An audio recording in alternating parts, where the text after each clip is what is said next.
This week in books, Coloring on Mommy, and a book that promises to transform you.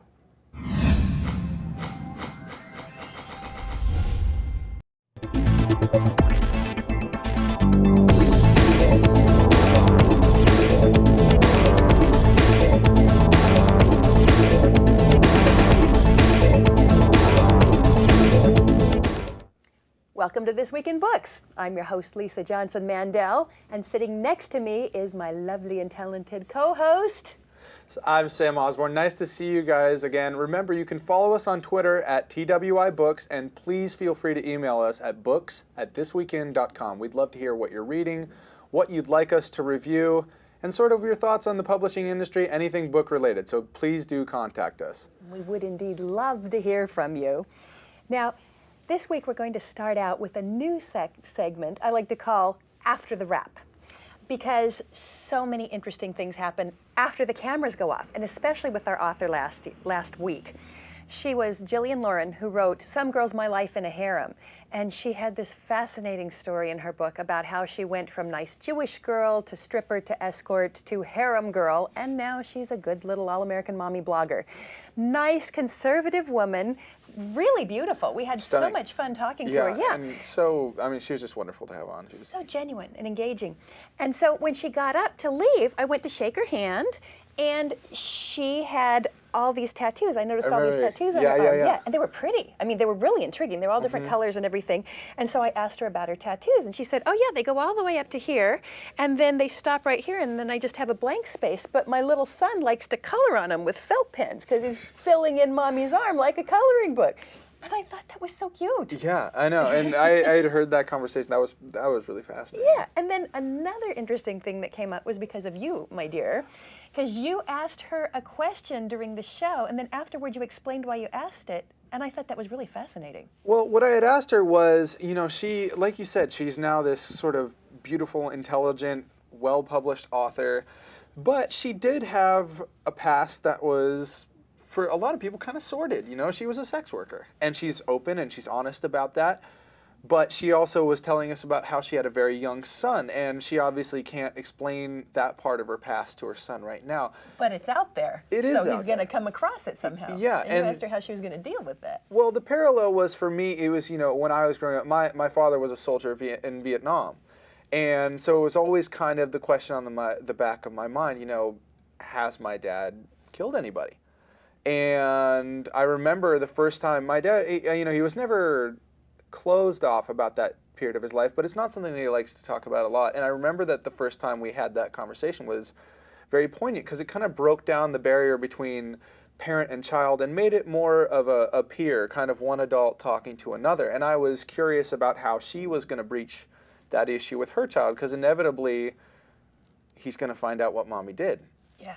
And and her response was kind of interesting, and it was very much kind of how my dad talked to me about his experiences with Vietnam. Is, you know, well, first of all, she said she hopes that he finds out about it in an age-appropriate manner, and I think that that's very true. You know, you don't want to be the brunt of a your mama joke, and that's how you find out that your mom had done this stuff. But she said the important thing is total honesty. You know, when it's time to talk about, especially I think when it's time to talk about our faults with our children, you shouldn't sugarcoat it. You should, you know, use the opportunity as a teaching moment. And that was kind of her philosophy on the thing. And that's one of the things about great literature. It's authentic, and it deals with things honestly. And you can tell, just like a child could tell with their parent when they're not being honest, you can tell in a good book when they're not being honest. And in her book, she puts it all out there. Yeah, and It's I right was going to there. ask you, speaking of good literature, what are you reading right now? Hey, nice segue, Sam.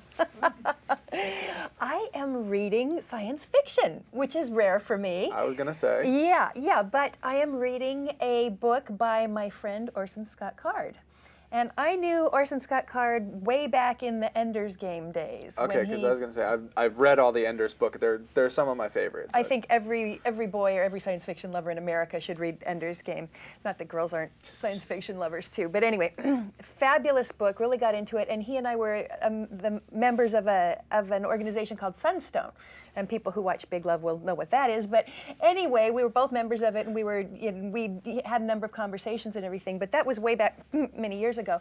And so now I hadn't really thought much about him until I got a message on in an email message from Goodreads that says Orson Scott Card is out with a new book, and it's called The Lost Gate. So I immediately downloaded it on my Kindle, and I'll tell you, it's intriguing. I am in his world that he has created, just like I was in Ender's Game. And I'm not very far into it, but it's all about a little boy who lives in a very special family, a godlike family, if you will. And his cousins and aunts and uncles create magic in the world and have special powers. And he's wondering about his own. So it's another coming-of-age tale, a little like Ender's Game. I was going to ask real quick. I mean, I know that it's Orson Scott Card, so many people are going to read this. But how does it compare to the Ender's Game? I don't want you to reveal the plot because I don't want you to give everything away. But how do you find that it's as engaging, as grabbing? It's every bit as much really? For me right now. Now, you know, like I said, it was a few years ago that I read Ender's Game, and that was a while back. So, yeah, I find it every bit as engaging. Cool. And I bet you're reading something engaging now, too. It's weird that you use the word engaging because I'm reading a book called Engaged Observers. Maybe that's where I got it. Yeah, and no, I kind of got interested in the book for a few reasons. You know, like I'm getting my degree at USC in broadcast journalism, so I do a lot of film and a lot of photography. And also, after we interviewed the Toshin people, they gave us that beautiful book on 1960s surf photography. That was gorgeous, and I was jealous because I didn't get one. Well, as a Christmas present, sort of tying in my dad's experience with Vietnam and this interest that I have in photography, my mom gave me this book called Engaged Observers, which is documentary photography in the 1960s. And it's all these different kind of very famous photographers that had covered the civil rights movement, the Vietnam War, some of the civil wars that happened in Latin America. And it's a brilliant book. The photography in it is just amazing. It's chock full of course, you know, the really iconic images, stuff that you'd seen in Time Life, and some other stuff like that. But it also has some stuff that I had never seen before. And in a lot of ways, it's really tough to look at. You know, I had talked to you because I look at that and, you know, I see my dad. And, you know, and some of these pictures are just gritty and awful in a lot of ways. And it's a very honest book. And it's interesting because every chapter kind of has a foreword by the photographer. Oh, great. That takes you a little bit behind the lens and sort of what their experiences were like. Because it's so easy to forget that somebody was there taking the picture. Right. But they were, you know, they were on the front lines. They didn't have a rifle, but they were there with a camera, and, you know, they were just as in it as everybody else was. So, of course, these experiences affected them. They weren't just casual. It talks about the emotion behind the exactly, pictures. Hence the title Engaged Excellent. Observers. So and that's kind of what I'm reading. You're interested in documentary making, too, aren't you? Yeah, I do. Yeah, there we go. And speaking of filmmaking, right along into books on the big screen.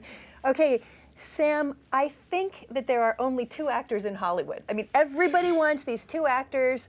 It's Johnny Depp and Robert Downey Jr., and we talked about them last week because everybody's putting those two names out there to play Haymitch in the Hunger Games. Right, yeah. And now they're the director is trying to get them for another book adaptation. Yeah, well, so the movie that we're talking about this week is Oz the Great and Powerful. It's a prequel to The Wizard of Oz. Which I read when I was a kid, didn't you? Yeah, I'm more familiar with the movie of Wizard of Oz. But actually, so the movie Oz the Great and Powerful is going to be directed by Sam Raimi, and it was originally supposed to star Robert Downey Jr., who's kind of, you know, our favorite flawed superhero. And the role, you know, when you think of Wizard of Oz, you immediately think it's got to be somebody kind of quirky and different like that. But Robert Downey Jr., because of because of creative differences with Sam Raimi, has withdrawn from the project. And now they're trying to figure out who's going to replace him. And they've tapped Johnny Depp, who I think would be brilliant. You know, the main character is this circus handler who ends up in Oz because of a tornado. And you can immediately, I mean, you can just see that. And we think of the little old Oz, but this is the prequel. This is how he got to Oz. Yeah. And how he got his powers in the first place. So, anyway, Disney wants Depp, but there is a scheduling conflict because right now he's making The Lone Ranger, which is also actually a Disney project. So they're trying to figure out if they can get him, and there's another kind of weird twist in the mix because originally when Sam Raimi had signed up to do the picture, one of the main reasons why he did so was so he would be able to work with Robert Downey Jr. Yeah. So, like you said, it's kind of weird though, because you did talk about the 2-horse race. Yeah. And everybody now, you know, one of the big things that's been the problem is these studios want to guarantee a certain box office success. And do you think that the story's good enough that they could plug kind of somebody else in there and have the same success, or are these the only two for you? There's other actors who could play it. I mean, understandably, they want a slam dunk. And Robert Downey Jr. and Johnny Depp are the only two actors in Hollywood today that are bona fide box office stars right now. Right. But I'll tell you, you know who I think would be really good? I think Sean Penn would do a great job. You know what? I think that is a really, really good call. And earlier when I was thinking about it, I talked to you about Josh Brolin. Yeah. But you know who I actually think? I watched this movie 2 nights ago, and I just had this revelation, and it's another Robert Downey Jr. movie, but after seeing Val Kilmer in Kiss Kiss Bang Bang, I think it's time for a Val Kilmer comeback. I think Val Kilmer as the Great and Powerful Oz would actually probably be pretty cool. So I would vote for Val Kilmer on that. Yes, excellent. You know, I'd go to it regardless of who was in it because I just love the book so much. Me too. Okay, now, speaking of loving books, I really love the book that our author who's with us here today wrote. Bill Phillips is the consummate fitness book author, and now he has gone on beyond pure, just plain physical fitness and gone into spiritual, emotional, mental fitness as well. His book is called Transformation, and we have a little video here that'll introduce him. With his best-selling books, Eating for Life and Body for Life, Bill Phillips is the leading expert of his generation in the field of health and fitness. This is a remarkable story, a remarkable guy. Bill Phillips' book, Body for Life, is a bestseller.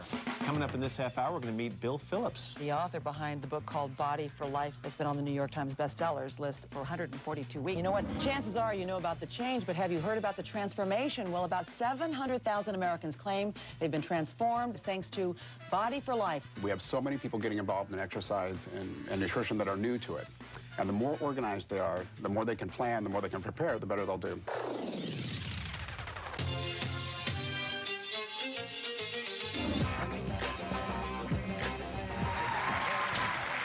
People all over the country are lining up to meet Bill Phillips and hear his message. I think Bill Phillips is awesome. Changed my whole life. Let's give it up for Bill Phillips. You've got to make the decision to make a change and become healthier and brighter. And it's a decision that you have to make every... Bill, welcome. It's so good to have you here. I have to tell you this, about 10 or 12 years ago, I had a friend who was a celebrity fitness trainer, and he wanted me to help him write a book. He called me and he said, Lisa, you know, I'd love to write a book and establish myself, put all the stuff I believe in out there, and will you help me write it? And I said, sure, but first, before you write this book, you have to do your homework, and you have to see the other books that are out there, and you have to buy everybody's book and really do, you know, because you don't want to rewrite anything. You really have to have some original ideas. And so I said, check out everything that's out there and then tell me what your vision of the book is going to be. So he calls me up about 2 weeks later and he goes, forget the book. I got Body for Life by Bill Phillips. He says everything I could ever think of to say. It's the definitive book on fitness. So forget it. I can never do anything that good. So anyway, so that was Body for Life. That was about 10 or 12 years ago, wasn't it? Yeah. And so now you've just come out with Transformation. Right. And tell us how that expands on what you did in Body for Life. Yeah. First of all, thanks for letting me come on and share. I love to talk about health. I love to talk about fitness. And you guys are both into health and fitness, so we're connecting right away. Oh, yeah. In a meaningful and appropriate way, not getting carried away.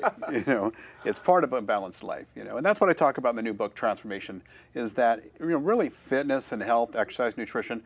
These are not things that you build your life around. These are things you build your life on. And I mean, I think a good, healthy life is always going to be built on a foundation of good, healthy habits. And in the new book, I talk more about why is it that we get stuck into patterns in life and we keep going on in a direction that's not healthy for us, physically or mentally or emotionally, and how to make the important changes that you need to make. And I learned a lot from all those fitness guys and all that work with people to help them transform their bodies. And what I learned is in the new book, and what I learned is that it has to start here and here for us to see the changes here.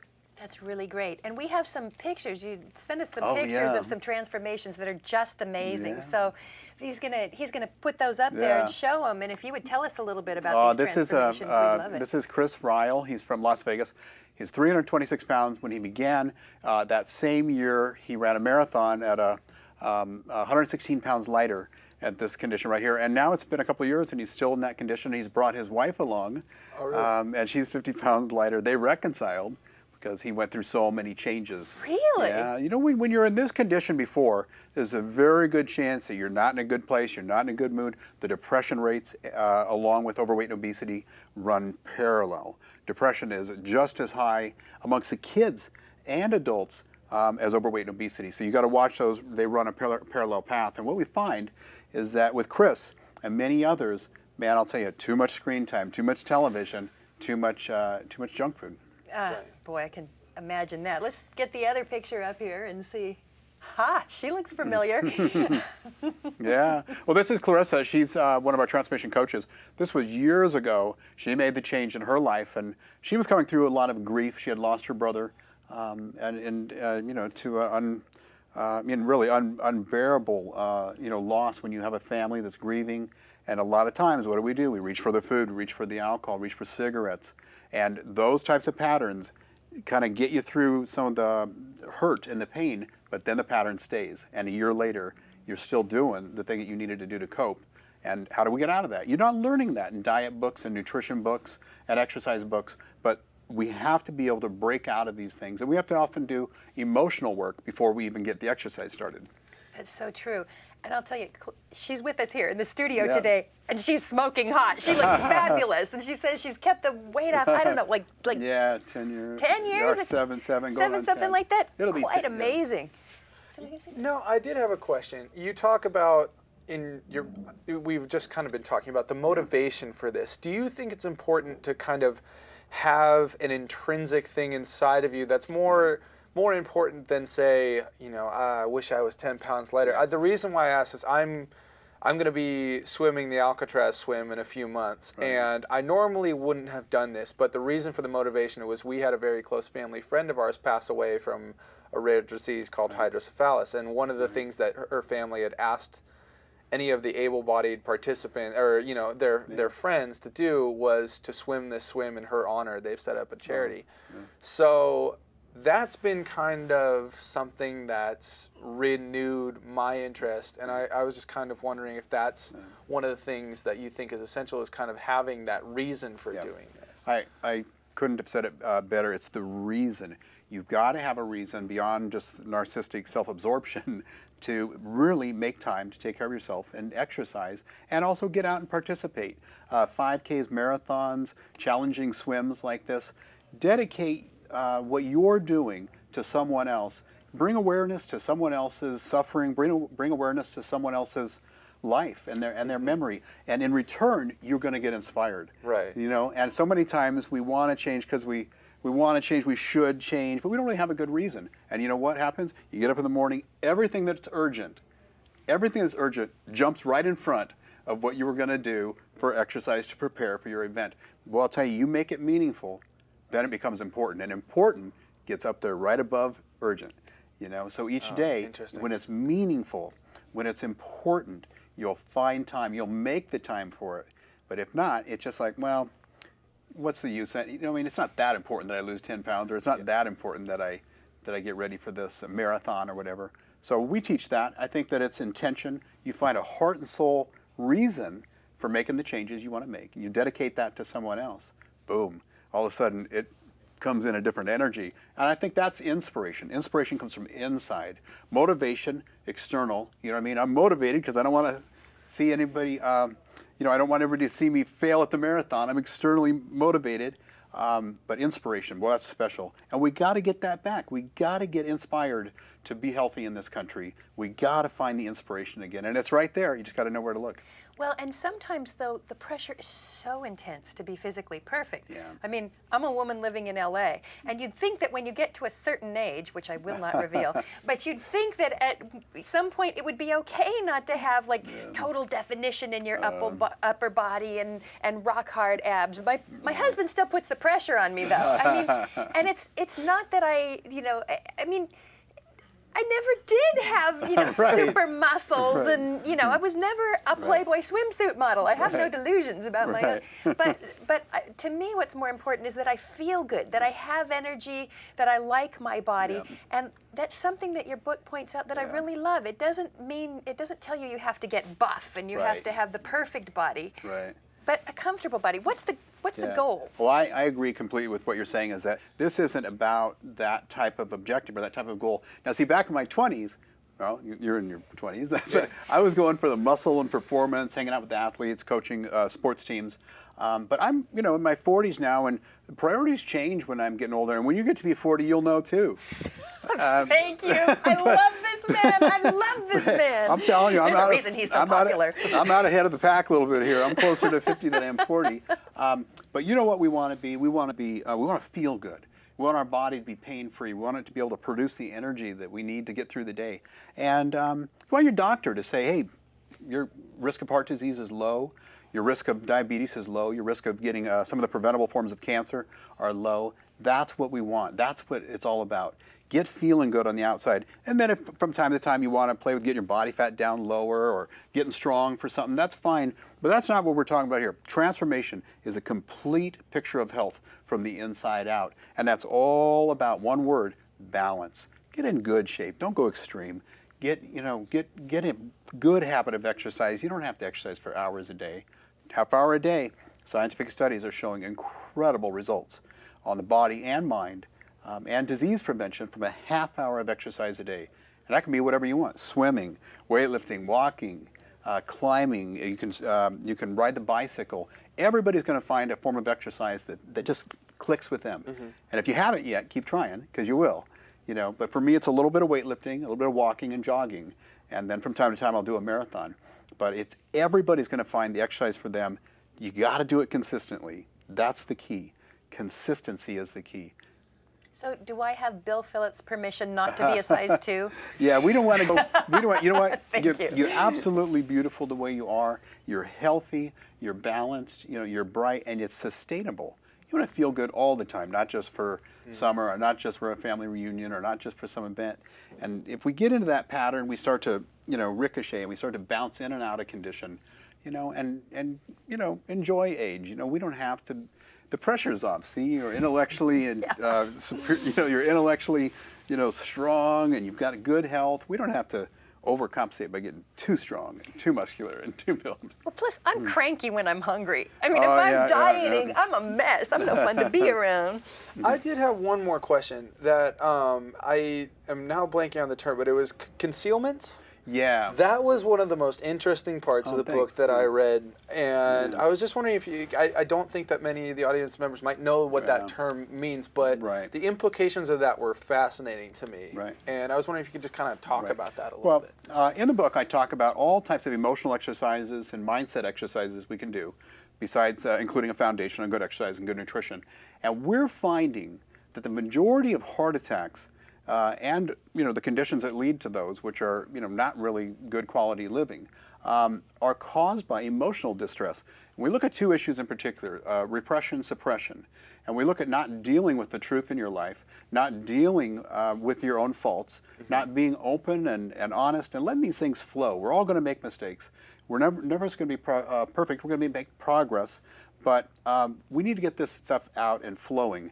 And in my book, we give an exercise for releasing concealment, which is basically letting your inner weight go, and the baggage and some of the conflicts that you have, because we know that guilt and stress and fear and anxiety, these things will kill you faster than donuts, and it is really an important point, and nobody's talking about this. That's really interesting. Yeah. We have a couple more befores and afters from your book. Let's say that they put those up there. Tell us a little bit about her. That one was a really dramatic one. This is Valerie. She lives here in California. She is a mother of 2, and she became 130 pounds lighter by doing the work. She had to change her mindset, addictive patterns with food, a mindset, I can never succeed, I'll never lose weight, because she heard it all her life from, maybe authority figures. But now she's 4 years in what I call recovery. I mean, it's really recovery. And you have to look at it that way because it's lifetime recovery from overweight and obesity. You can never go back to the thinking, to the patterns, to the beliefs, and the emotional the habits that you had before. This is Paul. He's a friend from Australia. He had chronic fatigue syndrome when he started, debilitating pain and depression, and was not able to come out of it. So much of this can be a result of emotional stress. And he did the work to come through some of the things that were causing him challenges in his life, had to do with the way he was brought up and some of the things that happened. And it all led to this point where his life just hit rock bottom, and he just couldn't even function anymore. He did the exercise, the nutrition, the emotional work, got connected with a supportive community. His life changed. He ran a marathon with me in Denver about a year ago, and he couldn't even walk a flight of stairs a couple years before. Wow. Now, how was he right afterwards? Are you saying wow because I ran the marathon? I'm a fullback. I'm a football fullback. I have no business running a marathon. I was trained to go four yards that way. But yeah, I'm useless on land myself. I try to do a 5K. If I'm not in the water, I can't do anything. I run maybe like the old Arnold Schwarzenegger movies where he kind of like waddles around like that. That's me on land. I'm rubbish. Like a seal, very agile in the water and sleek, but once on land, kind of a little wobbling motion. Yeah. So stick with the swimming. Yeah, excellent, excellent. Me, it's walking the dog. I mean, I work out too, but I love my elliptical machine. But I also spend at least half an hour a day walking the dog, and we power walk. I've heard people say walking is not exercise. Oh no, it is. But we power walk, and when that dog sees a squirrel, you also get an upper body workout. I met your dog. Yeah, you know how she. Yeah, she's big and really strong. Dogs are free personal trainers. Yeah. That's a great way to look at it. The food, is all. That's a good excuse for my husband to get a good argument to get another dog. You think about it? Yeah. Yeah. Something else that you point out in the book and that we were just chatting about a little bit is the way Americans have become very sedentary. Yes, obviously. And this book, The Transformation, includes getting out of that sedentary lifestyle, and that leads to depression too, doesn't it? Absolutely. So we see two major things that are happening with the lifestyle. Obviously, with all the computers and all the screen time, we're just sitting down more, and it's the brilliant benefits of computers are happening. But we gotta have a balance. We gotta get up and move around more, and it's not what you think it is. A lot of people they say, well, to make a change like some of these people, you got to exercise 4 or 5 hours a day, right? No. These people are exercising less than 40 minutes a day, probably 4 to 6 days a week, and the scientific studies show that getting up and moving for a half hour every other day, get this, a half hour every other day cuts your risk of getting breast cancer by 30%. You're kidding. Nope, it's that powerful. It also shows that people who get up and exercise, a study at Duke University recently showed that if you get up and move for a half hour a day, you get more antidepressant effects than the most popular pills. And remember, they can be expensive and they got side effects. Yeah. So moving is so important. Now here's the last thing I want to point out, and it's something I want everybody to remember. When you let kids watch the video games and they don't get the daily exercise, they look at their disease rates, their lifespan, and their quality of living. You have the exact same risk ratio as if they started smoking. So every time a kid gets to sit there and without getting up and moving and exercising and doing something to get going, it's akin to handing them a pack of cigarettes. The risk is exactly the same, and it's devastating. It's devastating. So inactivity is just not going to work. America needs to get up, move, have fun, get a walking group, participate in a running group. Walk the dog. Yeah. Gets you out and to meet the neighbors too. That's kind of fun. Socializing as well. Yeah. Could we talk just a little bit about diet? Oh yeah. Because that's in the book as well. Yeah.